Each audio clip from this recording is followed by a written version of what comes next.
Hey everyone, this is Alex from Abstract Games doing a video development diary on the game we did for the Indie Speedrun 2012 Game Jam.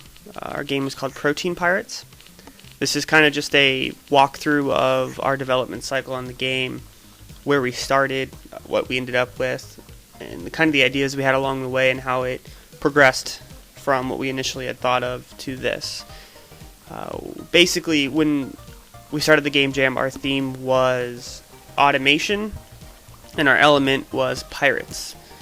So initially we thought of something in the traditional sense of pirates, as you would think of them, like ships, stealing treasure, that kind of stuff.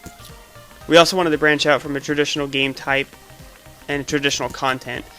So we came up with the idea of maybe harvesting nodes, like you're technology-wise. So you are a system and you have to pirate information, almost like people pirate software online. So you would have these nodes set up and you would take information from them, pirate it, and then you would gain resources and use those to do some other activity in the game. But as we started developing that idea, we also found that was too common and a little bit too normal of an approach. So we then had the thought of doing sort of like a biological setting where maybe you're these little protein pirates inside of a body and you're stealing protein from cells to replicate your infectious cells and take over your host, basically.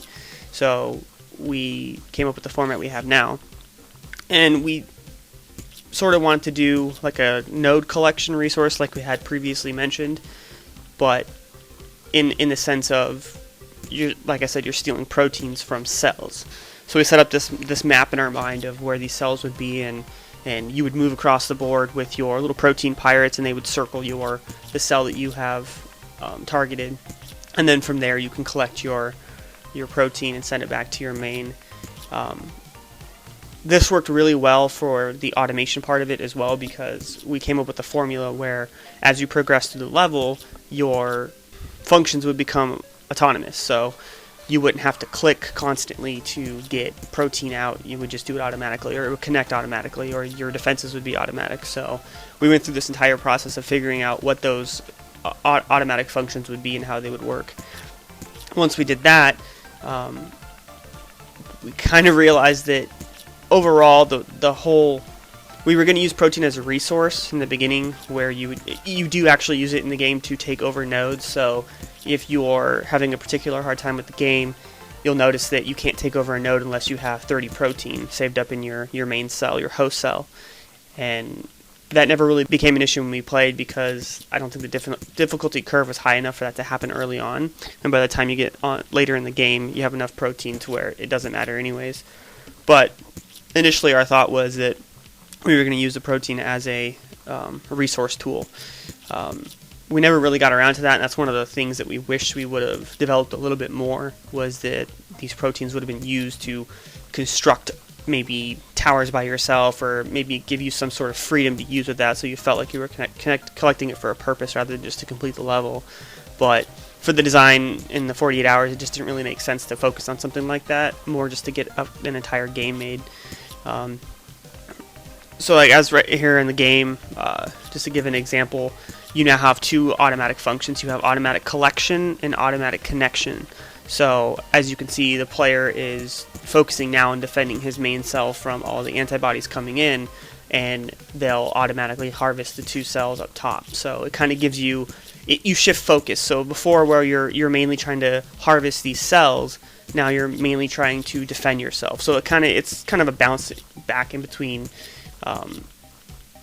different modes of play, and it gets kind of hectic at this part, and you're kind of like, oh my god, what do? I have to kill these, but I have to make sure those are going at the same time. And then as soon as you unlock this one up at the top here, which he's going to go through, you'll get automatic defenses, which in this case they'll attack for you. So now you can focus on the upper end. And we did this because we realized that with the scrolling feature, it was really hard to connect to these up here at the top, the cells on the top, and then scroll back down and have to kill all the antibodies at the bottom. It did add difficulty to it, but at times it was undoable, especially with the scroll rate we had. There's no way that you could have effectively scrolled down, killed the enemies below, and then scroll back up. So we decided to put that in there. As well as the design of the game, we did pretty much everything organically, even the noises. The noises are just me making noises with my mouth, so it's very organic. We wanted to give that very organic feel to it, very fleshy, very gross looking, and I think that's one of the things I'm most proud of, is that the game looks very organic and it feels organic. I mean, you feel like you're, at least for me when I'm playing it, I feel like I'm infecting this body, taking over these cells, and the noises just reinforce that with the suction noises and the gross sounds when you kill an antibody. So I think that was really successful. Overall, we're pretty proud of it. I mean, obviously, with anything you do in 48 hours, you wish you could push it further, and sometimes there's just things that you have to get rid of. We had a couple ideas that we had to scrap just because, for instance, we were going to do larger antibodies that came in that moved a little bit slower, but took a lot more clicks to kill.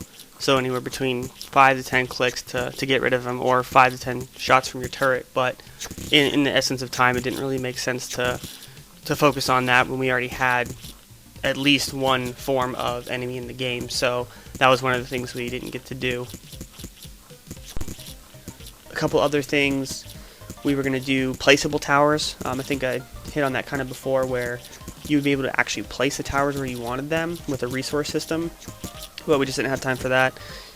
We wanted to get it as polished as we possibly could and make sure that the game was enjoyable and actually worked bug-free, so you could have a complete experience rather than just a bunch of features with, half a game there and that it would break or something halfway through. So with that, that really concludes what we wanted to talk about. Kind of just get the message out there. We hope you enjoy playing it, and we'll see you. We'll see you for the next Game Jam next year if there's one. And as always, follow us on Twitter, like us on Facebook, all that good stuff. We need the support we can get. We'll be working on some more projects in the near future here. So also doing the Global Game Jam soon. So we'll probably do another video for that. But as always, thank you for watching the video, and we hope you enjoy Protein Pirates.